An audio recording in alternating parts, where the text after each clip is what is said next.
ونشهد أن سيدنا ونبينا ومولانا محمدا عبده ورسوله صلى الله تعالى عليه وعلى آله وأصحابه وأتباعه وأزواجه وذرياته وبارك وسلم تسليما كثيرا كثيرا أما بعد. قابل احترام بزرگوں، عزیز دوستوں، عزیز طلباء، پس پردہ سننے والی دینی بہنیں، آج ذی قعدہ کی 29 تاریخ ہے، اور اگر چاند نظر آ جائے تو آج مغرب سے ذی الحجہ کا مہینہ شروع ہو جائے گا، اور اسلامی اعتبار سے جو تاریخ ہوتی ہے اس کا آغاز مغرب سے ہوتا ہے۔ انگریزی اور شمسی کیلنڈر کے اعتبار سے تاریخ شروع ہوتی ہے رات کے 12 بجے سے، لیکن اسلامی اعتبار سے، قمری اعتبار سے جو تاریخ شروع ہوتی ہے وہ رات کے 12 بجے نہیں شروع ہوتی بلکہ مغرب سے شروع ہوتی ہے، یعنی آج کا سورج غروب ہوگا تو آج کی تاریخ ختم ہو جائے گی، مغرب کی نماز کا وقت آئے گا تو ذی الحجہ کا مہینہ شروع ہو جائے گا، اگلا دن شروع ہو جائے گا۔ اسی وجہ سے جیسے شب جمعہ کی فضیلت ہے، یعنی جمعہ کی رات میں فلاں فلاں چیز پڑھنے کا ثواب ہے، تو جمعہ کی رات سے کیا مطلب؟ جمعہ کا دن گزرنے کے بعد نہیں، بلکہ جمعرات کا دن گزرنے کے بعد جو رات شروع ہوتی ہے وہ شب جمعہ ہوتی ہے، شب جمعہ کی فضیلت۔ تو ذی الحجہ کی 10 راتوں کی احادیث میں فضیلت آئی ہے۔ ذی الحجہ کی 10 راتیں آج سے شروع ہو جائیں گی اگر چاند نظر آ گیا۔ قرآن مجید میں سورہ والفجر میں 10 راتوں کی قسم کھائی گئی ہے۔ ارشاد فرمایا گیا، اعوذ باللہ من الشیطان الرجیم، بسم اللہ الرحمن الرحیم، والفجر ولیال عشر، قسم ہے فجر کی، فجر من صبح کی، اور 10 راتوں کی۔ 10 راتوں سے کون سی 10 راتیں مراد ہیں؟ تو اکثر مفسرین کا کہنا یہ ہے کہ اس سے ذی الحجہ کی 10 راتیں مراد۔ ذی الحجہ کی ان 10 راتوں کو اللہ نے فضیلت عطا فرمائی ہے، جیسے رمضان کو فضیلت عطا فرمائی ہے اللہ تعالیٰ نے، اور رمضان میں جیسے اللہ نے شب قدر رکھی ہے، ایسے ہی ذی الحجہ کی ان 10 راتوں کو بھی اللہ نے فضیلت والی راتیں بنایا ہے۔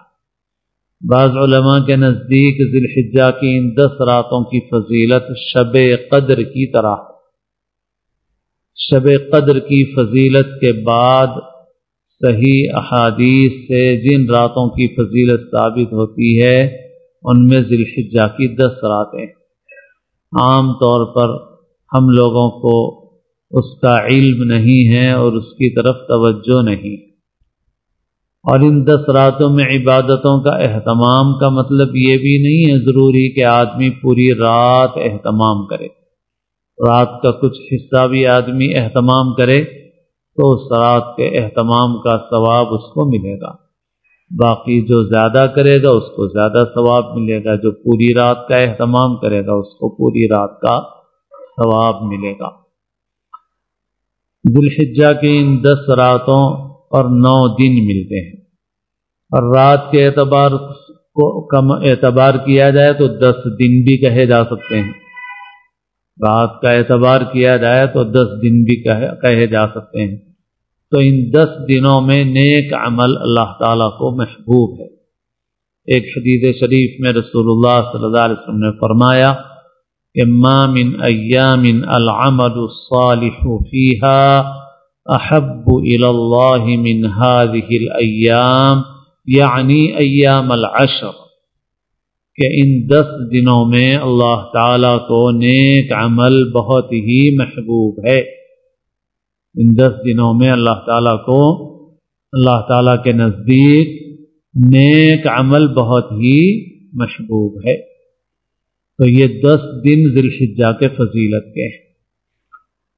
اب اس میں سے 9 دن روزے کے مل سکتے ہیں۔ 9ویں تاریخ عرفہ ہے۔ عرفہ کے روزے کی فضیلت مستقل ہے۔ حدیث شریف میں ہے صیام یوم عرفہ احتسب علی اللہ یکفر السنۃ الماضیۃ والباقیہ۔ عرفہ کے دن کا روزہ مجھے اللہ سے امید ہے کہ گزشتہ اور اگلے سال کے گناہوں کو معاف کر دے گا۔ یعنی صغیرہ گناہ مراد ہوتے ہیں کہ تمام صغیرہ گناہ اس سے معاف ہو جاتے ہیں۔ اگر انسان ایسے بہت سے عمل کرتا ہے جن سے صغیرہ معاف ہو جاتے ہیں، جیسے جمعہ کا اہتمام کرتا ہے، مسجد کے لیے چل کے جاتا ہے، وضو کرتا ہے، بہت سی چیزوں پر آیا ہے کہ اس سے گناہ معاف ہوتے ہیں۔ تو گناہ کے معاف ہونے کے بعد پھر معاف ہونے کا کیا مطلب ہے؟ تو اس کا مطلب یہ ہے کہ جب آدمی کے گناہ معاف ہو جاتے ہیں تو پھر آدمی کو اس پر اجر اور ثواب ملتا ہے، اس کے لیے نیکیاں لکھی جاتی ہیں آدمی کے لیے۔ اللہ تعالیٰ اجر و ثواب عطا فرماتے ہیں اس کو۔ مغفرت، اس کی بھی دعا بار بار مانگی گئی ہے، اور بعض اعمال ایسے ہیں کہ جن کے متعلق آتا ہے کہ انسان کی مغفرت ہو جاتی ہے، مگر اس کے بعد بھی انسان مغفرت کی دعا مانگتا رہتا ہے۔ تو مغفرت کا قاعدہ بھی یہی ہے کہ انسان پر گناہ ہوتے ہیں تو گناہ معاف ہوتے ہیں، اور گناہ نہیں ہوتے ہیں تو انسان کی نیکیوں میں اضافہ ہوتا ہے۔ تو عرفہ کے دن کا روزہ بھی ایک ایسا عمل ہے جو انسان کے صغیرہ گناہوں کو معاف کر دیتا ہے، اور ایسا معاف کرتا ہے اور اس کا اتنا بڑا اجر و ثواب ہے کہ حضور فرماتے ہیں کہ گزشتہ اور اگلے سال کے گناہوں کو معاف کر دیتا ہے۔ تو یعنی اتنا نیکیوں کا ذخیرہ اس کو ملتا ہے۔ تو عرفہ کے دن کے روزے کی مستقل فضیلت ہے۔ عرفہ کے دن کا روزہ رکھیں۔ اس سے پہلے کے جو 8 دن ہیں، ان 8 دنوں میں بھی روزے کی فضیلت، جتنا چاہے رکھ لے آدمی، چاہے تو پورے 9 دن رکھ لے، اور چاہے تو اس میں سے کچھ دنوں کے روزے کا آدمی اہتمام کر لے۔ بہت سے لوگوں کو مسئلے کے اعتبار سے ایک غلط فہمی ہے، وہ یہ ہے کہ لوگ یہ سمجھتے ہیں کہ نفل روزہ ایک دن کا نہیں رکھا جا سکتا۔ یہ اکثر پوچھتے ہیں، حالانکہ ایسا کوئی مسئلہ نہیں ہے۔ صرف عاشورہ کے روزے میں اس وجہ سے کہ یہود کی مشابہت نہ ہو، رسول اللہ صلی اللہ علیہ وسلم نے ایک اور روزے کو ملانے کا حکم فرمایا کہ اس سے پہلے یا اس کے بعد ایک اور روزہ رکھ لو۔ صرف عاشورہ میں حکم ہے، باقی اس کے علاوہ آدمی ایک روزہ رکھنا چاہے ایک روزہ رکھ سکتا ہے۔ شب برات کے موقع پر بھی آدمی ایک روزہ رکھنا چاہے آدمی ایک روزہ رکھ سکتا ہے، اور اگر 2 رکھنا چاہے تو شعبان کے روزوں کی فضیلت سمجھ کے رکھ سکتا ہے۔ 3 بھی رکھنا چاہے اس موقع پر تو 13، 14، 15 ایام بیض کہلاتے ہیں۔ رسول اللہ صلی اللہ علیہ وسلم کا معمول اس میں روزہ رکھنے کا تھا۔ اس وجہ سے اگر آدمی ان 3 دن کے روزے رکھنا چاہے 3 دن کے رکھ سکتا ہے، اور 1 دن کا رکھنا چاہے 1 دن کا بھی رکھ سکتا ہے۔ کوئی ممانعت نہیں ہے آدمی کو 1 دن کا روزہ رکھنے میں۔ تو اس وجہ سے صرف عرفہ کا روزہ رکھنا چاہے صرف عرفہ کا رکھ لے، اس سے پہلے اور رکھنا چاہے اس سے پہلے اور رکھ لے۔ آدمی کے اختیار کی چیز ہے، جتنا رکھے گا اتنا ثواب ہوگا آدمی کو، اور کم سے کم عرفہ کا 1 دن کا روزہ رکھ لے کہ اس کی بڑی فضیلت احادیث کے اندر آئی۔ ان 10 دنوں میں ایک اور حکم ہے قربانی دینے والوں کے لیے۔ رسول اللہ صلی اللہ علیہ وسلم نے ارشاد فرمایا، من رأى منکم ہلال ذی الحجہ واراد ان یضحی، جو شخص تم میں سے ذی الحجہ کا چاند دیکھ لے اور اس کا ارادہ قربانی کرنے کا ہو، فلا یأخذن شعرا ولا یقلمن ظفرا، تو اس کو چاہیے کہ بال نہ تراشے اور ناخن نہ تراشے۔ تو جن لوگوں کا قربانی دینے کا ارادہ ہے تو وہ آج مغرب سے پہلے اپنے بال ناخن وغیرہ ترشوا لیں، بال ناخن اپنے ترشوا لیں تاکہ پھر قربانی دینے کے بعد تراش سکیں۔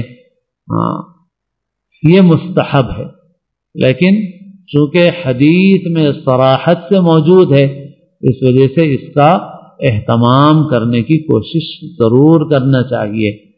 ہاں اگر بھول ہو گئی، غلطی ہو گئی، یہ کسی نے بغل کے زیر ناف بال بہت دنوں سے نہیں بنائے اور زیادہ دن ہو جا رہے ہیں تو پھر اس کو چاہیے کہ اپنے بال ناخن وغیرہ ترشوا لے، کیونکہ واجب نہیں ہے۔ اور باقی اپنی مونچھ ہے اور سر کے بال ہیں، ناخن ہیں، تو آدمی اہتمام کر لے کہ ذی الحجہ کا چاند نظر آنے سے پہلے آدمی ناخن بال ترشوا لے، پھر قربانی کے بعد اپنے بال ناخن ترشوائے۔ یہ ایک طرح سے حاجیوں کے ساتھ مشابہت بھی ہے، کیونکہ حاجی جب حج کا احرام باندھتا یا عمرہ کرنے والا عمرے کے لیے احرام باندھتا تو اس کے لیے جو پابندیاں عائد ہوتی ہیں ان میں یہ پابندی بھی ہے کہ وہ اپنا بال نہیں تراش سکتا، ناخن نہیں تراش سکتا، بال اکھاڑ بھی نہیں سکتا۔ اور حاجی تو جاتا ہی اللہ کی بارگاہ میں ایسا ہے، اور پہلے زمانے میں جاتے تھے، اب تو تھوڑی سی شکل رہ گئی ہے۔ پہلے زمانے میں لوگ حج جو کرتے تھے وہ بڑا قیمتی حج ہوتا تھا، اس لیے کہ آج کی طرح نہیں ہے وہ حیدرآباد سے بیٹھے اور 5 گھنٹے میں جدہ پہ اتر گئے، ایسا نہیں ہوتا تھا۔ حج ایسا ہوتا تھا کہ لوگ اسی لیے پہلے زمانے میں بہت مل کے معافی چاہ کے معاملے صاف کر کے جاتے تھے، اس لیے کہ اس زمانے میں یہ یقین نہیں ہوتا تھا کہ جو جا رہا ہے وہ واپس بھی آئے گا کہ نہیں آئے گا، یہ بھی یقین نہیں ہوتا تھا، کیونکہ دریا کا جو سمندر کا سفر ہوتا تھا وہ بھی ایک ہفتے کا ہوتا تھا۔ سمندر کا سفر موٹر کے جہاز آنے کے بعد بھی لمبا سفر ہوتا تھا، پھر بعد میں بہت اچھے قسم کے جہاز آئے، اور اس سے پہلے تو موٹر کے بھی جہاز نہیں ہوتے تھے، تو لوگ اپنی جان خطرے میں ڈال کے حج کے لیے جاتے تھے، سمندر کا سفر کرتے تھے۔ اور جب موٹر کا جہاز نکلا، اور ابھی بھی جیسے ہے، اس میں بھی لوگوں کو متلی ہوتی ہے، طبیعت خراب ہوتی ہے اور بہت مشقت اٹھانا پڑتا ہے، لوگ مشقت اٹھا کے جاتے تھے۔ پھر وہاں جانے کے بعد بھی جب موٹریں نہیں تھیں تو اس زمانے میں لوگ گھوڑوں پہ، خچروں پہ، اونٹوں پہ سفر کرتے تھے۔ موٹریں بھی آئی تو آج کی جیسی موٹریں نہیں تھیں، آج کی جیسی سڑکیں نہیں تھیں، بہت دھکے کھا کھا کے بہت گرد میں غبار میں اٹے ہوئے لوگ مکہ مکرمہ پہنچتے تھے، مگر جیسی تکلیف اٹھاتے تھے ویسا ہی ان کو انعام بھی ملتا تھا۔ المشاہدۃ بقدر المجاہدہ، زیادہ مشقت اٹھاتے تھے زیادہ انعام بھی ملتا تھا، اور اس وقت کیفیت بھی پیدا ہوتی تھی۔ اسی لیے حاجی کو کہا جاتا ہے کہ حاجی پراگندہ بال ہوتا ہے، غبار آلود ہوتا ہے، ایسے حال میں پہنچتے تھے پہلے زمانے۔ اب اتنا لمبا سفر کر کے جاتے تھے پہلے، بھائی اب 1 ہفتہ 10 دن تو پانی کے جہاز میں لگ گئے، پھر اس کے بعد بھی لگ گئے، تو اب 15 دن گزر جاتے تھے، 20 دن گزر جاتے تھے، اس سے زیادہ بھی گزرتے تھے بعض وقت۔ تو حاجی کے بال بڑے ہوئے ہوتے تھے، ناخن بڑے ہوئے ہوتے تھے۔ البتہ مکہ مکرمہ پہنچنے کے بعد غسل کرتے ہیں بغیر خوشبو کا صابن استعمال کیے، مگر جب مکہ مکرمہ میں داخل ہوتا تھا حاجی تو اس وقت تو بال بڑے ہوئے، ناخن بڑے ہوئے، اور پھر اس کے بعد غسل ابھی بھی کیا جاتا ہے۔ خوشبودار صابن نہیں استعمال کرتے کیونکہ وہ حالت احرام میں منع ہے، ناخن بال نہیں کاٹ سکتے، خوشبودار صابن نہیں استعمال کر سکتے۔ تو پھر حاجی اس کے بعد جاتا ہے، پھر عمرہ کرتا ہے، طواف کرتا ہے، پھر مکے سے نکل کے مینا جاتے ہیں، مینا سے عرفات جاتے ہیں، عرفات سے مزدلفہ آتے ہیں، مزدلفہ سے پھر مینا آتے ہیں۔ تو جب عید کا دن ہوتا ہے اس عید کے دن مینا پہنچتے ہیں، وہاں قربانی کرتے ہیں، اور قربانی کرنے کے بعد حاجی اپنے بال ناخن کاٹتا، اس وقت تک اس کو اجازت نہیں ہوتی اپنے بال ناخن تراشنے کی۔ تو یہاں رہنے والوں کو بھی گویا ان کی مشابہت کا حکم دیا گیا ایک درجے میں کہ حاجیوں کے ساتھ مشابہت اختیار کرو۔ اس سے معلوم ہوا کہ صالحین کے ساتھ تشبہ، مشابہت اختیار کرنا اللہ تعالیٰ کے نزدیک محبوب اور پسندیدہ ہے۔ لباس کے متعلق اور تمام چیزوں میں صالحین کی مشابہت کو پسند کیا گیا، اور فساق اور فجار کی مشابہت سے منع کیا گیا۔ آدمی وہ طریقہ اختیار کرے جس میں نیک لوگوں سے مشابہت ہو، اور وہ طریقہ اختیار نہ کرے جس میں برے لوگوں سے مشابہت ہو۔ اسی وجہ سے جو کبیرہ گناہ ہیں ان میں بتایا جاتا ہے کہ فاسقوں اور فاجروں کی مشابہت اختیار کرنا، ان کے جیسا لباس پہننا، ان کی وضع شکل اختیار کرنا، یہ بھی گناہ ہے۔ کیوں؟ اس وجہ سے کہ آدمی کو جس سے محبت ہوتی ہے آدمی اس کی مشابہت اختیار کرتا، اور محبت کس کی ہونی چاہیے؟ تو محبت نیک لوگوں کی ہونی چاہیے۔ نیک لوگوں سے محبت ہوگی تو اس کا مطلب یہ ہے کہ اللہ کی محبت دل میں ہے، اور فاسقوں اور فاجروں سے محبت ہوگی تو مطلب یہ ہے کہ اللہ کی محبت دل میں کمزور ہے۔ نیک لوگوں سے محبت کیوں ہوتی ہے؟ اس لیے کہ وہ اللہ کے نیک بندے ہیں، تو جس کو اللہ سے محبت ہوگی اس کو اللہ کے نیک بندوں سے محبت ہوگی، اور اللہ کے نیک بندوں کی مشابہت اللہ کو پسند ہے۔ اس وجہ سے تمام چیزوں میں یہ مشابہت پسندیدہ ہے، اسی لیے بہت سے شریعت کے احکام ہیں، اور فساق کی، فجار کی مشابہت سے منع کیا گیا۔ لباس کے معاملے میں بھی یہی اصول ہے، اور سب چیزوں میں بھی ہے۔ آج کل بال وغیرہ کی شکلیں نکلی ہیں، ہمارے بچے بھی وہ رنگ میں رنگ جاتے ہیں بعض وقت، اب بال جو ہے ادھر سے منڈا لیے، ادھر سے منڈا لیے، بیچ میں چھوڑ لیے، اور پاگلوں کی شکل نظر آ رہی۔ لیکن عقل پہ پردے پڑ جاتے ہیں، بعض وقت عقل پہ پردے پڑ جاتے ہیں تو جو بے وقوفوں کے کام ہیں وہ اچھے نظر آتے ہیں، جو اچھوں کے کام ہیں وہ بیکار نظر آتے ہیں۔ کسی علاقے میں بندر رہتے تھے بہت سارے، اور ان بندروں کا ایک بادشاہ تھا۔ ایک حادثے میں جو بندروں کا بادشاہ تھا اسی کی دم کٹ گئی۔ اب جب بادشاہ کی دم کٹ گئی تو سارے بندروں نے فیصلہ کیا کہ چونکہ ہمارے بادشاہ کو دم نہیں ہے تو اس لیے ہمارے لیے مناسب نہیں ہے کہ ہم دم رکھیں، یہ ادب کے خلاف ہوگا، لہذا پورے جنگل کے بندروں نے فیصلہ کر لیا کہ سب اپنی اپنی دم کاٹ لیں گے، تو سب نے اپنی اپنی دم کٹا لی۔ تو اب اس جنگل میں جتنے بندر تھے سب کی دمیں کٹی ہوئی تھی۔ اتفاق سے دوسرے علاقے سے ایک بندر آیا، تو وہ بندر ایسا تھا کہ اس کو دم تھی، ظاہر ہے کہ دوسرے علاقے سے آیا، تو جتنے دم کٹے بندر تھے وہ دم والے بندر کو دیکھ کے ہنسنے لگے، ارے دیکھو اس کو دم ہے۔ تو بتاؤ کہ بھئی دم والے پہ ہنسنا چاہیے یا دم کٹوں پہ ہنسنا چاہیے؟ دم کٹوں پہ ہنسنا چاہیے، لیکن کبھی کبھی ایسا ہوتا ہے کہ دم کٹوں کی اکثریت ہو جاتی، تو اب دم والے پہ ہنسا جاتا ہے کہ صاحب اس کو دم ہے۔ تو آج دنیا میں ایسی صورتحال ہے، آج دنیا میں ایسی ہی صورتحال ہے کہ جو لباس اچھا پہنے تو اس کے اوپر ہنس رہے ہیں، اور جو لباس دم کٹوں والا پہن رہا ہے تو اس کو سمجھ رہے ہیں کہ صاحب بڑا اچھا آدمی ہے، ایسا لباس پہنے ہوئے ہیں کہ صاحب چڈی بھی نظر آ رہی ہے تو فیشن ہے صاحب، اور کرتا لمبا پہنو کہ جس میں صدر چھپ جائے تو مذاق کی چیز بن گئی۔ ایسے ہی سنت کے مطابق داڑھی رکھو تو مذاق کی چیز بن گئی۔ اب کوئی اداکار داڑھی رکھ رہا ہے آج کل بھی تو وہ جانوروں کی سی داڑھی ہے، کچھ عجیب عجیب قسم کی، وہ اور کچھ لیول بھی برابر نہیں ہے اس کا، مگر رکھ رہے ہیں سب. اگر کہا جائے کہ بھئی سنت کے مطابق داڑھی رکھو تو داڑھی رکھنا پسند نہیں ہے.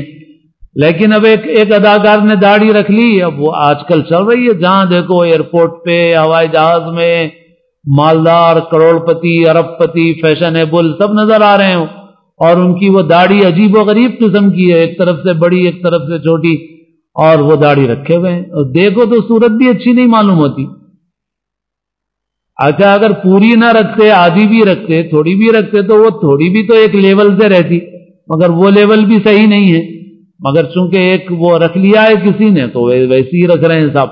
اب اس داڑھی پہ کوئی ہنستا نہیں ہے، اس داڑھی کا کوئی مذاق نہیں بناتا، اور جو داڑھی بالکل سنت کے مطابق رکھ لو تو اس کا مذاق بنایا جاتا ہے. ایسے ہی یہ بال رکھ رہے ہیں پاگلوں کی طرح. رسول اللہ صلی اللہ علیہ وسلم نے منع فرمایا اس بات سے کہ ایک حصے کو منڈا لیا جائے، ایک حصے میں بال رکھ لیے جائیں. اس سے رسول اللہ صلی اللہ علیہ وسلم نے منع فرمایا. اب ایسے بال رکھ رہے ہیں. ایسے ہی لباس وغیرہ میں بھی بعض لوگوں کو غلط فہمی ہے، اور وہ یہ سمجھتے ہیں کہ صاحب یہ کرتا پیجامہ کون سا سنت ہے. تو ہم کہتے ہیں کہ بھئی کرتا پاجامہ یا ہی نہیں اس شکل میں سنت تو نہیں، مگر سنت سے قریب ترین ضرور ہے. مگر بہت سے اس زمانے میں اسکالر ہیں بہت سے، اور آج کل یوٹیوب اور واٹس ایپ اور یہ چیزیں ایسی ہو گئی ہیں کہ جو جس کو دیکھو علامہ بن رہا ہے، وہ چاہے اسے کچھ آتا ہو نہ آتا ہو، تو بڑی بڑی عجیب عجیب باتیں کرتے رہتے ہیں لوگ کہ یہ اقرب الی السنہ کیا چیز ہے. وہ جاہل ہے جس کو اقرب الی السنہ بھی نہیں معلوم ہے. رسول اللہ صلی اللہ اچھا ایک صاحب اس میں سے بہت سے اچھے کام بھی کرتے تھے بیچارے، اپنی لمٹ میں اچھا کام کرتے تو ہم کو بولنے کی ضرورت بھی نہیں پڑتی تھی، اور جب تک اپنی لمٹ میں تھے ہم کچھ بولتے بھی نہیں تھے. تو مگر اپنی لمٹ سے جب تجاوز کرتے ہیں تو ایسے ہی حرکتیں کرتے ہیں. تو ایک مرتبہ کہنے لگے وہ صاحب عجیب و غریب ان کا استدلال کہ یہ جبہ کون سا سنت ہے بھائی، یہ جبے کو یوں کرو تو سلیب کی طرح ہو جاتا ہے. تو یہ بھی کوئی استدلال ہے، دلیل ہے کہ صاحب جبے کو یوں کرو تو سلیب کی طرح ہو جاتا ہے. تو پھر آدمی بھی ہاتھ یوں کرے تو سلیب کی طرح ہو جاتا ہے، تو اپنی بھی گردن اڑا لو. سلیب کی طرح تو جبہ ہی تھوڑی ہوتا ہے، آدمی بھی اگر ہاتھ یوں کرے تو آدمی بھی سلیب کی طرح ہو جاتا ہے، تو اپنی گردن ہی اڑا لو پھر. تو ایسے بے وقوف لوگ اسکالر بنے ہوئے ہیں.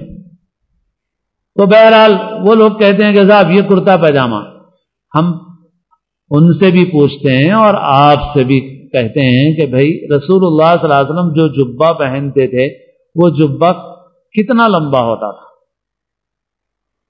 ہم اور آپ سیرت کی کتابیں پڑھتے ہیں، شمائل کی، تو ہم بتائیں کہ بھئی کتنا جبہ ہوتا تھا. ہماری غلطی یہ ہے کہ ہم حضور کے جبے کو آج کے عربوں کے جبے کی طرح سمجھ رہے ہیں.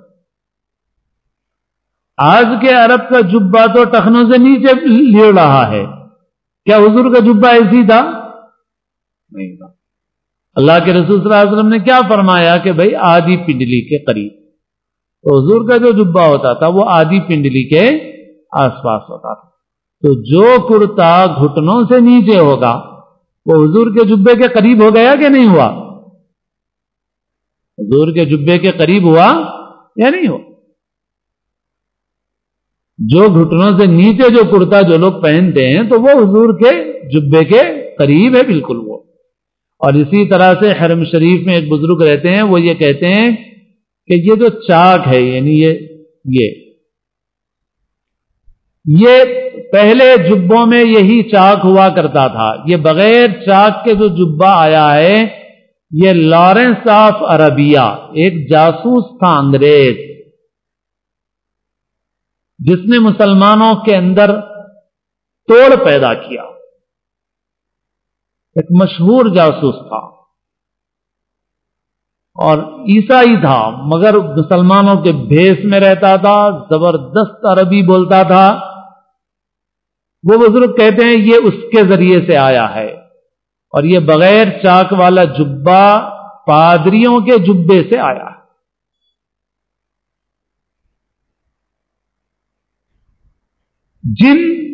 ممالک میں اسلام راست صحابہ کے ذریعے سے پہنچا ہے، ان میں افریقہ کے ممالک۔ ہمارے پاس تو بعض صحابہ کی آمد کا تذکرہ ملتا ہے، کیرلا میں یا تامل ناڈو میں یا سندھ میں، بہت اکا دکا، لیکن افریقہ وہ ملک ہے کہ جہاں پر صحابہ کرام بڑی تعداد میں گئے، کیونکہ افریقہ کے وہ ممالک نسبتاً جڑے ہوئے ہیں عرب سے، عرب کے جزیرے سے نکلتے ہیں تو پھر مصر بھی افریقہ میں آتا ہے، وہ قریب ہے، اور صحابہ کرام خود لشکر لے کر گئے تھے افریقہ کے جنگلوں میں۔ تو افریقی جو اب بھی جبہ پہنتے ہیں، افریقیوں کا جبہ عموماً چاک والا ہوتا ہے، اور وہ بزرگ یہ بھی کہتے ہیں کہ گھوڑ سواری کرنے والوں کو چاک والا جبہ ضروری ہے، اور صحابہ آج کے عربوں کی طرح نہیں تھے للو پپو،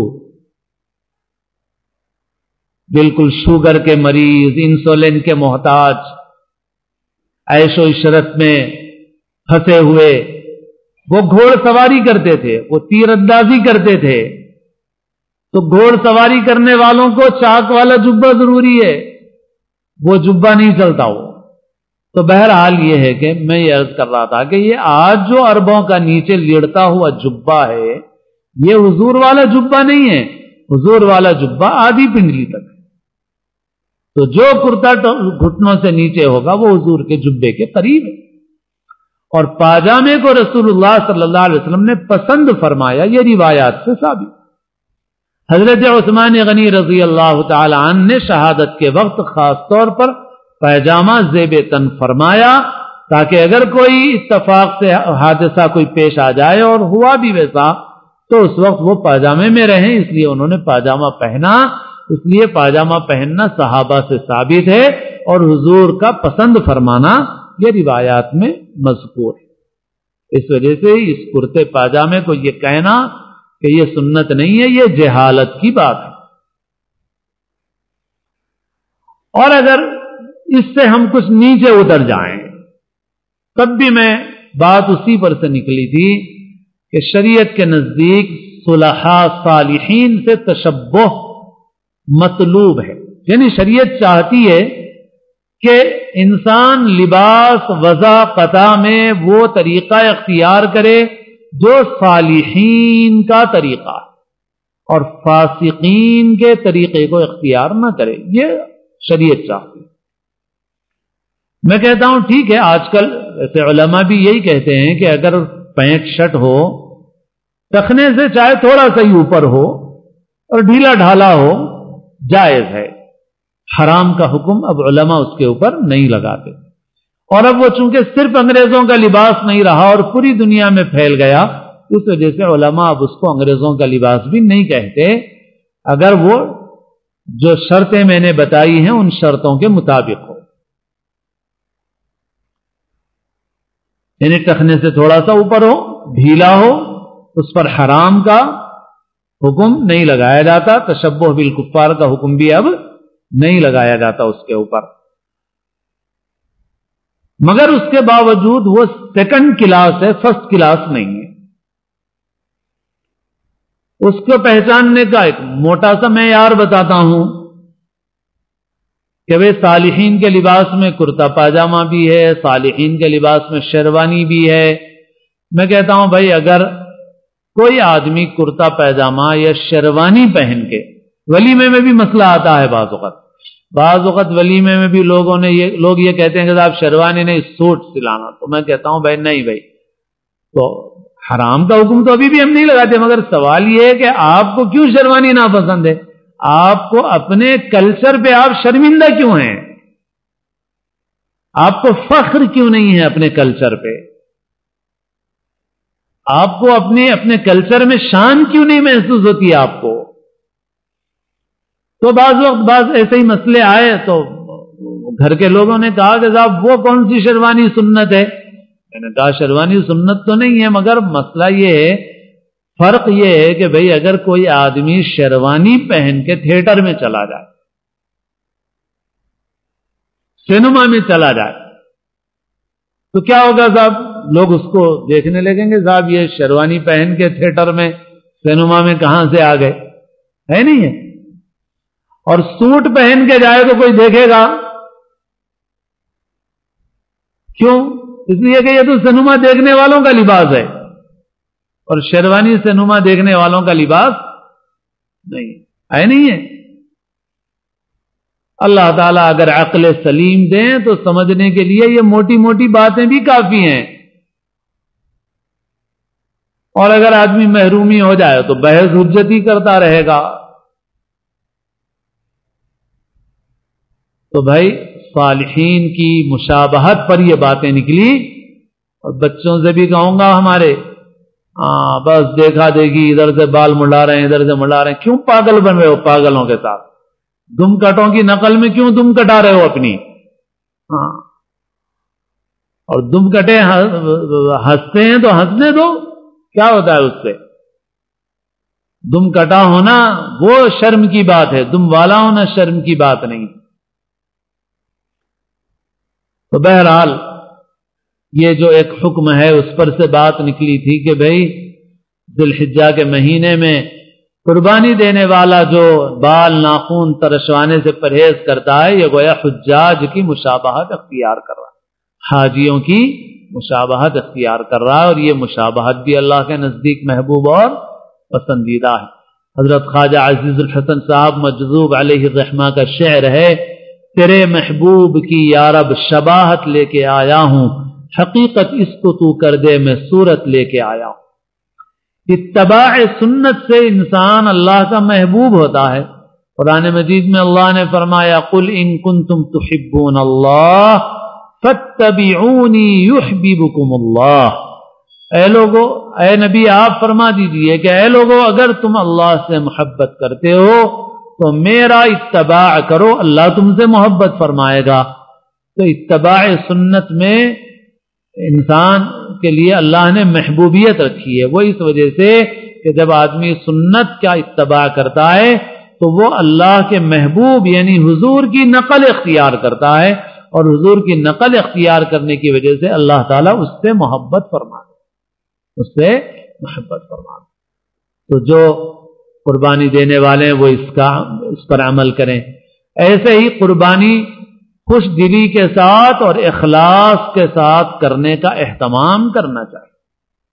آج کل ایک مسئلہ واٹس ایپ وغیرہ پر چل رہا ہے، اس میں مولانا الیاس گھمن صاحب کے ایک دو کلپ ہیں، جو دیکھنا چاہیں اس کو دیکھ لیں۔ بعض اور مضامین بھی ہیں، بعض لوگ مستقل اس بات کا تذکرہ کر رہے ہیں کہ بھئی ایک خاندان کی طرف سے ایک قربانی کافی، اور وہ روایتیں پیش کر رہے ہیں جس میں رسول اللہ صلی اللہ علیہ وسلم نے قربانی دی اور فرمایا کہ یہ میری طرف سے ہے اور میری امت کے ان لوگوں کی طرف سے جنہوں نے قربانی نہیں کی۔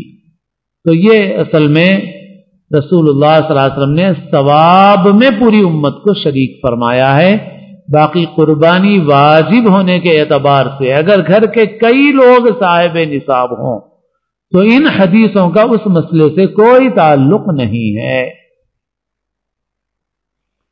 اور بھی جو روایتیں ہیں وہ سب اسی نوعیت کی ہیں، جیسے جس روایت میں یہ ہے کہ بھئی ہم تو اس زمانے میں ایک گھر والے ایک ہی قربانی کرتے تھے، تو اس زمانے میں مالی اعتبار سے بھی صورتحال یہی ہوتی تھی کہ گھر کے سارے لوگ صاحب نصاب ہوتے بھی نہیں تھے عام طور پہ، کیونکہ وہ اتنا فراخی کا زمانہ نہیں تھا۔ تو جب گھر میں ایک ہی آدمی صاحب نصاب ہوگا تو اسے ایک کی قربانی ہی ہوگی اور وہ ثواب میں سب کو شریک کر سکتا ہے۔ لیکن گھر میں اگر کئی لوگ صاحب نصاب ہوں تو جو حدیثیں پیش کی جا رہی ہیں اس کا اس مسئلے سے تعلق نہیں۔ اس وجہ سے جب گھر میں کئی لوگ صاحب نصاب ہوں تو پھر سب کو قربانی دینا چاہیے، اور اگر صاحب نصاب نہ ہو یا بالفرض سمجھیے قربانی واجب نہ ہو تب بھی قربانی دینا بہت اجر اور ثواب کی چیز ہے۔ اور اللہ کے رسول صلی اللہ علیہ وسلم نے فرمایا ما عمل ابن آدم من عمل یوم النحر احب الی اللہ من احراق الدم، کہ قربانی کے دن قربانی کے عمل سے زیادہ محبوب اللہ کے نزدیک کوئی اور عمل نہیں ہے۔ اسی وجہ سے کوئی واجب قربانی چھوڑ کر صدقہ کرنا چاہے تو نہیں کر سکتا، اس دن وہی عمل محبوب ہے۔ بعض لوگ اپنی عقل چلا کر یہ سوچتے ہیں آپ اس میں پیسہ لگانے کے بجائے لوگوں کے کام آ جائے گا. آپ یہ جو قربانی میں پیسہ خرچ کرتے ہیں یہ بھی لوگوں کے کام آتا ہے, یہ بھی ضائع نہیں ہوتا. اور آپ گوشت ضائع مت کیجیے, باقی ہر چیز کام آتی ہے. آپ قربانیاں کرتے ہیں تو بہت سارے لوگوں کا کاروبار چلتا ہے اس سے. بہت سے گاؤں کے لوگ جانور پال کے رکھتے ہیں کہ قربانی کے موقع پر ہمارے جانور بکیں گے. تو ہم جو جانور بڑی تعداد میں خریدتے ہیں اس کا نفع دور دور تک جاتا ہے. گاؤں دیہات میں رہنے والے بھی اس کا فائدہ ان کو بھی پہنچتا ہے, دور دور کے لوگ. اس کا چمڑا, اس کا کاروبار ہوتا ہے, ہڈیوں کا کاروبار ہوتا ہے, اور اعضا کا کاروبار ہوتا ہے, اور بہت سارے لوگوں کی معیشت اس سے مضبوط ہوتی ہے. اس وجہ سے خوب خوش دلی کے ساتھ قربانی کریں اور اخلاص کے ساتھ کریں, نام و نمود کے لیے نہیں. ہاں, اچھا بکرا خریدو تو اللہ کی رضا کے لیے خریدو. اگر نام و نمود کے لیے خریدا تو اس میں اجر و ثواب ملنے والا نہیں ہے. اب بعض علاقوں میں زیادہ ہے, یہاں سے بھی زیادہ بعض وقت یو پی میں ہے. اب لوگ نام و نمود کے لیے 1.5 لاکھ کا بکرا, 2 لاکھ کا بکرا, 5 لاکھ کا جانور. تو صاحب یہ صرف نام و نمود کی چیزیں, اس سے اجر و ثواب نہیں ملتا ہے.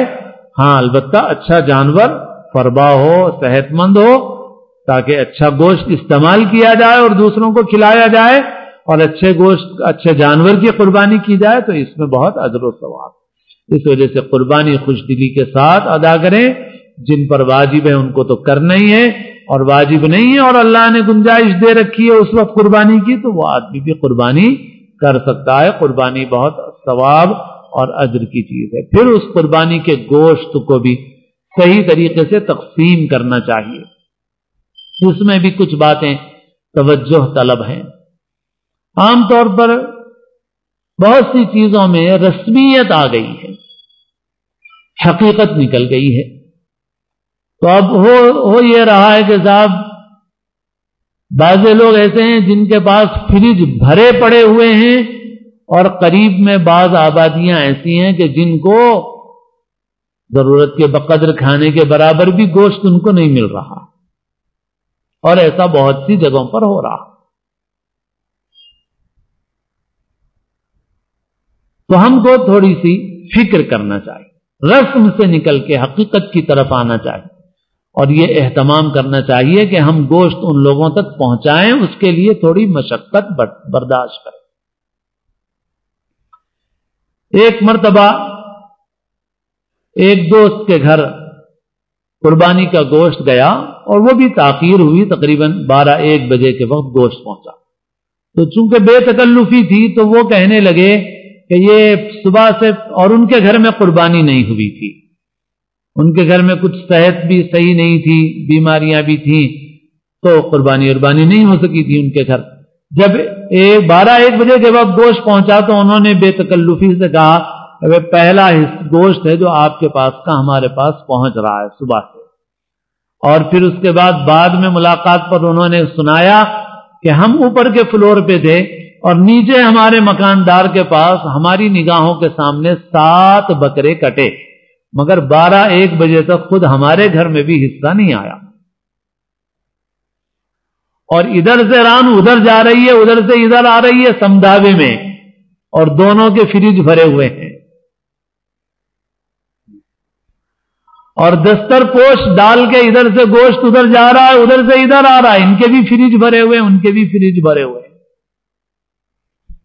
تو اس وجہ سے تھوڑا رسم سے نکلو اور حقیقت پیدا کرو. اور جن لوگوں کے پاس قربانی نہیں ہوتی ہے, کم ہوتی ہے, یا جن کے پاس افراد زیادہ ہیں, ڈھونڈ کر فکر کر کے ان تک اپنا گوشت پہنچاؤ. اور خود شہروں کے اندر بہت سی بستیاں ایسی ہیں جہاں پر گنجان آبادی ہے مسلمانوں کی, اور مسلمان ہو کہ غیر مسلم ہو, جو گوشت وہ کھاتے ہیں بکرے کا کھاتے ہوں, بڑے کا بھی اگر کھاتے ہوں, کیونکہ ہمارے بہت سے برادران وطن وہ بھی کھاتے ہیں, ان کی بھی ضرورت کی چیز ہے. ہم ان تک اپنے گوشت کو پہنچائیں. جہاں اور فکر کرتے ہیں تھوڑی فکر یہ بھی کر لیں, اجر و ثواب کمانے کے لیے کر لیں. تھوڑی قربانی دے لیں اور ضرورت مندوں کو پہنچائیں، کچھ ضائع نہیں ہوگا اور بہت اجر و ثواب کا ذریعہ بنے گا، لوگوں کے دلوں سے دعائیں ملیں گی آپ کو انشاءاللہ۔ شیر میں قربانی کے سلسلے میں بھی عرض کرتا ہوں، اور بہت دن ہو گئے عرض کیے ہوئے اور موقع ہو بھی نہیں رہا بقرعید کے موقع پر گزشتہ 1-2 سال سے، کہ بھائی شیر میں قربانی جو ہے، اب ویسے اس وقت تو بکرے کے چمڑے کی قیمت کچھ اتنی کم ہو گئی ہے کہ اگر کوئی لا کے پہنچا دے تو اس سے 20-30 روپے شاید مدرسے والوں کو مل جائیں، ورنہ تو پھینکنے کا ہو رہا۔ لیکن جس وقت قیمت تھی اس وقت کی بھی بات عرض کر رہا ہوں، اور اسی زمانے میں عرض کی میں نے اللہ کی توفیق سے، اور ماشاءاللہ دوستوں نے بہت لیا اس کو اور اس پر عمل بھی کیا۔ میں نے کہا بھائی دیکھو، یہ جو چمڑا ہم دے رہے ہیں، ہم لوگ یہ سمجھ رہے ہیں کہ ہم دینے والے ہیں اور یہ مدرسے والے لینے والے ہیں، تو ذرا اپنا تصور تبدیل کر لو، ہم دینے والے نہیں ہیں، یہ لینے والے نہیں ہیں، ہم لینے والے ہیں، ہماری ضرورت ہے۔ کیا لینا ہے ہم کو اجر و ثواب لینا ہے، ہم کو اجر و ثواب لینا ہے۔ جب ہم کو کوئی چیز لینا ہوتا ہے تو ہم مارکیٹ جاتے ہیں، سپر مارکیٹ جاتے ہیں، ہم کو لینا ہوتا ہے تو قصاب کو لینے جاتے ہیں، 3 قصابوں کو عید کے دن اپنی 2 ویلر پہ بٹھا کے لاتے ہیں، کندوں اور ستوروں کے ساتھ، ہے نہیں؟ اور جب اپنا سرا پایا بھنانا ہوتا ہے تو خود جاتے ہیں۔ لیکن چمڑے کے متعلق ہم نے یہ سوچ رکھا ہے کہ صاحب ہم کو تو کچھ لینا نہیں ہے، ہم تو دینے والے ہیں صاحب، جو لینے والا ہے وہ لینے والا آئے گا، تو لینے والا آتا ہے تو ہم اسے اپنا احسان سمجھ کے، یا بہرحال جو بھی کیفیت حسب توفیق جس کی جو سب کی ایک نہیں ہے، ہم اس کو دے دیتے ہیں۔ میں کہتا ہوں بھائی یہ چھوٹے چھوٹے بچے جو قرآن پڑھنے والے بچے ہیں، معصوم بچے ہیں، مہمانان رسول ہیں، کیا یہ چھوٹے چھوٹے بچے یہ در در جائیں، چکر لگائیں ایک چمڑا وصول کرنے کے لیے؟ جیسے ہم قصاب کو لانے کے لیے جاتے ہیں، سرا پایا بھنانے جاتے ہیں، اپنی چیز لینے کے لیے جاتے ہیں، کیا ہم تھوڑی سی زحمت یہ نہیں برداشت کر سکتے کہ ہم اجر و ثواب لینے کے لیے ہم اس چمڑے کو خود پہنچا دیں؟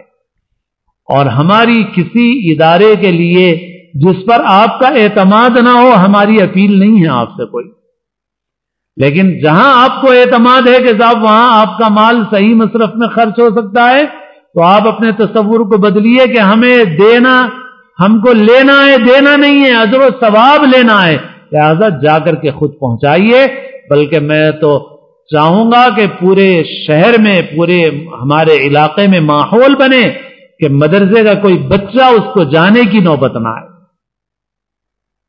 یہ قرآن پڑھنے والے بچے ہیں، یہ مہمان رسول ہیں، یہ کیوں آئیں؟ ہم نے جیسے اور چیزوں کے لیے زحمت اٹھائی ہے، ویسے ہی ایک زحمت یہ بھی اٹھائیں گے اللہ کے لیے، اور ہم خود جا کر کے پہنچا دیں گے۔ کسی نے کہا ہے کہ تحفہ دینے سے زیادہ دینے کا انداز زیادہ قیمتی ہوتا ہے، ہم عرض کرتے ہیں اسی طرح صدقہ دینے سے دینے کا انداز زیادہ قیمتی ہوتا ہے۔ لہذا اجر و ثواب لینے جاؤ اور خود جا کر کے پہنچا دو، اور اسی طرح گوشت بھی پہنچاؤ، ضرورت مندوں کو پہنچاؤ، غریبوں کو پہنچاؤ۔ وقت نکالو اپنا، بیٹھے ٹی وی دیکھتے دیکھتے عید کا دن گزار رہے ہو گوشت کھا کھا کے، جاؤ 2-3 گھنٹے نکال لو، غریب بستیوں میں چلے جاؤ، جا کر کے گوشت تقسیم کر کے آ دو، کیا مشکل ہے؟ اور ہمارے معاشرے میں بہت سے تو ایسے ہیں فارغ البال، پڑے لوٹتے لوٹتے زندگی ختم کر رہے ہیں۔ صحیح عرض کر رہا ہوں، خالی بقرعید نہیں، عام زندگی بھی گزار رہے ہیں۔ اور بڑی افسوس کی بات ہے، میرے علم میں تو یہ ہے کہ بعض وقت غیر مسلموں میں جو لوگ ریٹائرڈ ہوتے ہیں وہ اپنے اوقات کو سوشل ورک میں یا کسی نہ کسی کام میں لگا رہے ہیں، پڑے ہوئے نہیں رہ رہے۔ جب تک صحت ہے، قوت ہے، دن میں واکنگ بھی کرتے ہیں، دن میں کچھ نہ کچھ کام بھی کرتے ہیں، کوئی نہ کوئی چھوٹا موٹا جاب صحیح کرتے ہیں، اور کہیں نہ کہیں آتے ہیں جاتے ہیں، ایکٹیو رہتے ہیں، صحت بھی باقی ہے، اور اپنی کمیونٹی کو، انسانوں کو فائدہ پہنچا رہے ہیں۔ اور ہم میں ایک بڑی تعداد جن کو اللہ نے فارغ البال بنایا، خالی لوٹ لوٹ کے زندگی برباد کر رہی ہے۔ ارے زندگی کو کام میں لاؤ، اپنا وقت لگاؤ اچھے کام میں، بقر عید میں ہی نہیں، پوری زندگی میں کوئی نہ کوئی کام کرو، اچھا کام کرو، کسی کے کام آؤ، بیٹھے مت رہو، بیمار بھی ہو جاؤ گے، نیکیوں سے بھی محروم رہو گے۔ ایکٹیو رہو، باہر جاؤ، نکلو، کام کرو، کام آؤ کسی نہ کسی کے، فائدہ پہنچاؤ کسی نہ کسی کو۔ میں نے واٹس ایپ وغیرہ پہ دیکھا کہ ایک ریٹائر آدمی ہے، کچھ نہیں، وہ کسی پوسٹ آفس میں یا کسی ایسی جگہ پہ جہاں پر لوگوں کو لکھنا نہیں آتا، ایک پیسہ نہیں لیتا ایک غیر مسلم شخص ہے، اور وہ روزانہ آ کے بیٹھتا ہے، 2-2 4-4 گھنٹے بیٹھ کے، جن لوگوں کو فارم فل اپ کرنا نہیں آتا خالی بیٹھ کے فارم فل اپ کر کے دیتا ہے، ایک پیسہ نہیں لیتا کسی۔ عبرت حاصل کرو کیسے لوگ، عبرت حاصل کرو کیسے لوگ، جا کے وہ گھنٹوں وہاں بیٹھ کے رہتا ہے، کچھ نہیں تو ان لوگوں کا فارم فل اپ کر کے دے دیتا ہے، ایک پیسہ نہیں لیتا کسی۔ اللہ نے اس امت کو بنایا تھا ایسا، حضور نے اس امت کو تعلیم دی تھی، مگر آج امت جو ہے اپنے کردار سے محروم ہو گئی۔ مہاراشٹرا کے علاقے کا میرے فون میں بھی کلپ موجود ہے، ایک دولت مند انڈسٹریلسٹ، کیا کہتے ہیں انگریزی مجھے پوری آتی نہیں، صنعت کار، اس نے اپنی بیٹی کی شادی کی تو اس نے غالباً 200 مکانات بنائے چھوٹے، اور کہا کہ شادی سادگی سے کریں گے اور 200 غریبوں کو مکانات دیں گے۔ میرے فون میں کلپ موجود ہے اس کا، اور بہت سو نے دیکھا ہوگا، اس بچی کی بھی تصویر دیکھی ہوگی، اس کے ماں باپ کی تصویر دیکھی ہوگی، ایک غیر مسلم ہے، اور آپ اس کا شعور دیکھیے، آپ اس کی سمجھ دیکھیے آپ، کہ وہ سینکڑوں مکانات بنا کے اس نے غریبوں کو مکانات دے دیے، اس نے رہنے کے لیے مکانات دے دیے۔ اس نے کہا کہ شادی میں کیا ہے، کم خرچ میں بھی کام چل جائے گا، کم خرچ میں شادی کر لی اور مکانات بنا کے غریبوں کو دے دی۔ اللہ کی مخلوق کی خدمت بہت بڑی چیز ہے، اور اللہ حدیث میں ہے کہ الخلق عیال اللہ، مخلوق اللہ کا کنبہ۔ ہم تو بقرعید میں بھی نہیں کر رہے، رمضان میں بھی نہیں کر رہے، افطاری بھی ہماری ویسی ہے، ادھر سے ادھر، ادھر سے ادھر والی ہے خالی۔ ارے وہاں جائے جہاں سے آنے والی نہیں ہے، حصہ وہاں جائے جہاں سے آنے والا نہیں ہے۔ تو بہرحال یہ چند باتیں قربانی سے متعلق بھی عرض کر دی گئی، باقی حضرت ابراہیم کی زندگی سے متعلق بھی باتیں ہیں، مگر اب تو موقع نہیں ہے، لمبی بات ہو چکی ہے، اور موقع ہو تو کسی اور وقت سن لیجئے، اور کم سے کم حضرت ابراہیم کی مبارک سیرت کو پڑھیے، حضرت ابراہیم کی زندگی کو، اپنے بچوں کو حضرت ابراہیم کی سیرت سے واقف کرائیے۔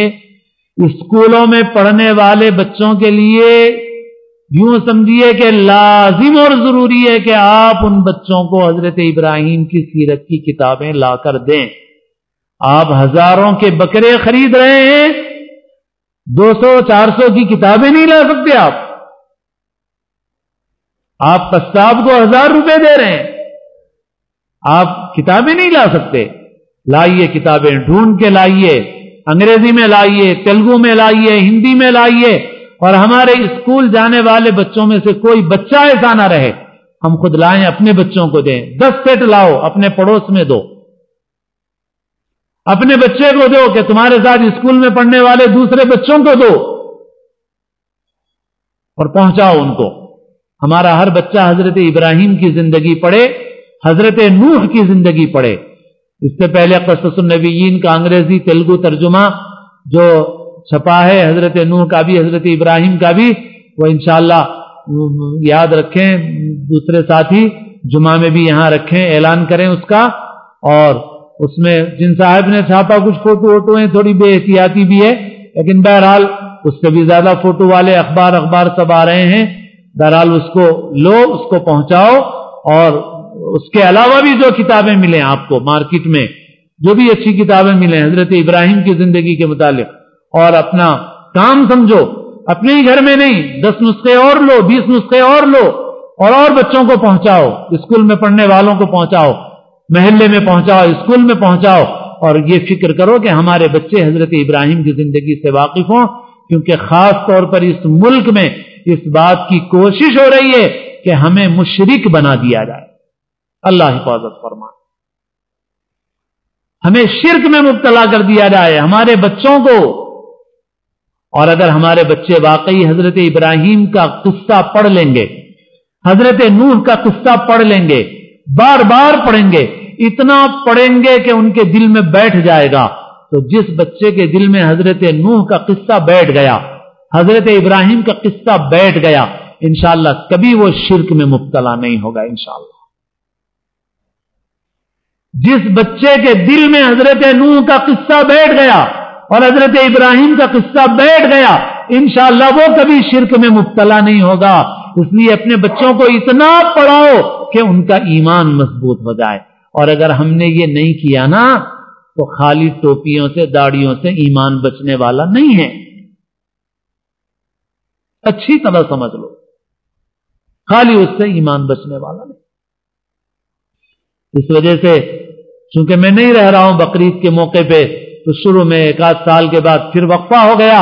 آپ حضرات فکریں کریں، کوششیں کریں اور ان چیزوں کو پہنچائیں اور بات چلائیں معاشرے میں کہ جیسے گوشت کھا رہے ہو، حضرت ابراہیم کی زندگی پڑھو، اپنے بچوں کو پڑھاؤ، اپنے بچوں تک پہنچاؤ، ان کے دل کے اندر ایمانی جذبہ پیدا کرو اور ان کو ایمان کے اعتبار سے مضبوط کرو.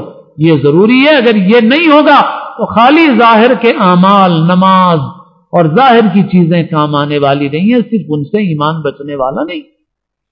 خالی ناظرہ قرآن پڑھنے سے بچنے والا نہیں ہے. یہ فکر، یہ جذبہ، یہ کیفیت بنانا ضروری ہے، اس سے ایمان بچتا. اور یہ جب بن جاتا ہے تو ظاہری اعمال میں کوتاہی بھی رہے تب بھی آدمی کا ایمان بچ جاتا ہے اور آدمی زندگی کے کسی نہ کسی موڑ پہ پھر اپنے راستے پہ آ جاتا ہے. اور اگر یہ اندر سے نہیں بنانا تو یہ ظاہری اعمال بھی خطرے میں پڑ جاتے ہیں. اللہ تعالیٰ اپنے فضل و کرم سے ہم سب کو اس ذی الحجہ کی برکتیں نصیب فرمائے. قربانی کا ایک عمل اللہ نے رکھا ہے، حج کا ایک عمل اللہ نے رکھا ہے. 2 عظیم عبادتیں اللہ نے اس ذی الحجہ کے مہینے میں رکھی ہیں. اور حضرت ابراہیم کے خانوادے کو اللہ تعالیٰ نے ہمارے لیے نمونہ بنایا ہے. اس لیے ہمارے بچوں کے لیے بھی پڑھنا ہے، ہماری عورتوں کو بھی پڑھنا ہے، بڑوں کو بھی پڑھنا ہے. خاندان کیسا ہو یہ حضرت ابراہیم کی زندگی سے معلوم ہوتا ہے، حضرت ہاجرہ کی زندگی سے معلوم ہوتا ہے. اس وجہ سے قرآن مجید میں بھی جہاں جہاں حضرت ابراہیم کا قصہ ہے نکال کے پڑھیے. تفسیر میں مختصر تفسیر ہو، بڑی تفسیر ہو، بڑے بھی پڑھیں اس کو، عورتیں بھی پڑھیں اس کو، اور بڑی کتابیں بڑے بھی پڑھیں حضرت ابراہیم کی زندگی کو اور ان کے خاندان کی زندگی کو. اس لیے کہ اللہ نے ان کو ہمارے لیے اسوہ اور نمونہ بنایا ہے اور ہم انہی کی ملت پر ہیں، ملت ابراہیمی پر اللہ نے ہمیں پیدا کیا ہے. ہم وہ حضور کی امت میں ہیں مگر ہم بھی ملت ابراہیمی ہیں. حضور پاک علیہ الصلوۃ والسلام خود حضرت ابراہیم کی اولاد میں ہیں، نسبی اعتبار سے بھی اور روحانی اعتبار سے بھی. اللہ تعالی ہم سب کو حضرت ابراہیم کے اس مزاج پر ثبات اور استقامت نصیب فرمائے اور توحید پر اللہ تعالی ہمیں قائم رکھے، ہماری نسلوں کو قائم رکھے. دین و ایمان کی اللہ تعالی ہمارے نسلوں کی حفاظت فرمائے. ہم سب کو اسلام کی زندگی اور اپنے اپنے وقت پر حسن خاتمہ نصیب فرمائے. دعا فرمائیں. الحمدللہ رب العالمین الرحمن الرحیم مالک یوم الدین والصلاة والسلام على سید الانبیاء والمرسلین. یا رب لك الحمد كما ينبغي لجلال وجهك وعظيم سلطانك. يا رب صل وسلم دائما أبدا على حبيبك خير الخلق كلهم. ربنا ظلمنا أنفسنا وإن لم تغفر لنا وترحمنا لنكونن من الخاسرين. ربنا آتنا في الدنيا حسنة وفي الآخرة حسنة وقنا عذاب النار. اے اللہ اپنے فضل سے اپنے کرم سے ہماری اور ہر مومن کی مغفرت فرما دیجئے، ہماری اور ہر مومن کی تمام جائز حاجات اور مقاصد کو پورا فرمائیے. سنت کی محبت، سنت کا عشق ہمارے اور ہر مومن کے دل میں پیدا فرمائیے. مساجد کی، مدارس کی، مراکز دینیہ کی حفاظت فرمائیے. تمام دنیا کے مسلمانوں کے ایمان کی، جان و مال کی، عزت و آبرو کی حفاظت فرمائیے. ہر خیر نصیب فرمائیے، ہر شر سے ہماری حفاظت فرمائیے. ہم سب کو اپنے اپنے وقت پر کامل ایمان پر خاتمہ نصیب فرمائیے. ہماری دعاؤں کو محض اپنے فضل و کرم سے سرور عالم سیدنا محمد رسول اللہ صلی اللہ علیہ وسلم کے صدقے و طفیل میں قبول فرمائیے. یا رب صلی وسلم دائما ابدا على حبيبك خير الخلق كلهم جزا الله عنا سيدنا ومولانا محمدا ما هو أهله صلى الله عليه وسلم سبحان ربك رب العزة عما يصفون وسلام على المرسلين والحمد لله رب العالمين.